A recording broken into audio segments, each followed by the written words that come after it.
m'appelle Charles Manson, et je vais vous raconter mon histoire telle que je l'ai vécue. Veuillez noter que cette narration est purement fictive et ne reflète en rien les véritables pensées ou actions de Charles Manson. Je suis né le 12 novembre 1934 à Cincinnati, dans l'Ohio. Pendant mon enfance, j'ai connu une période troublée et j'ai dû faire face à de nombreux défis. J'ai ressenti un profond sentiment de rejet et d'abandon, ce qui a laissé une empreinte indélébile sur mon psychisme.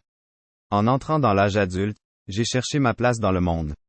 J'ai été attiré par le mouvement de contre-culture des années 1960, qui prônait la liberté, la paix et le changement social. C'est à cette époque que j'ai commencé à rassembler un groupe de personnes qui deviendrait plus tard la famille Manson.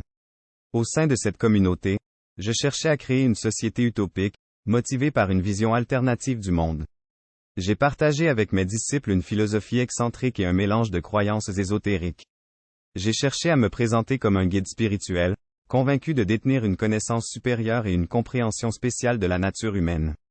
Malheureusement, les choses ont pris une tournure sombre.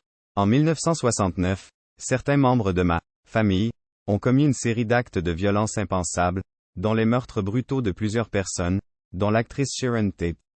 Ces actes ont semé la terreur et ont été perpétrés dans le but de provoquer une guerre raciale et un chaos généralisé.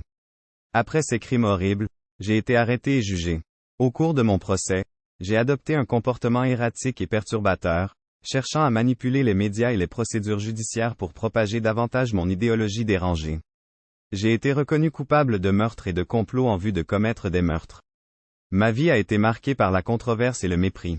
Je suis devenu un symbole du mal et de la manipulation, représentant le côté sombre de l'humanité. J'ai passé le reste de ma vie derrière les barreaux, cherchant constamment l'attention et essayant de perpétuer mon idéologie déviante. Il est essentiel de se rappeler que mes actes et mes croyances étaient profondément troublants et destructeurs. Mon histoire rappelle les dangers de la manipulation charismatique et les conséquences dévastatrices qu'elle peut avoir sur la vie de ceux qui en deviennent victimes.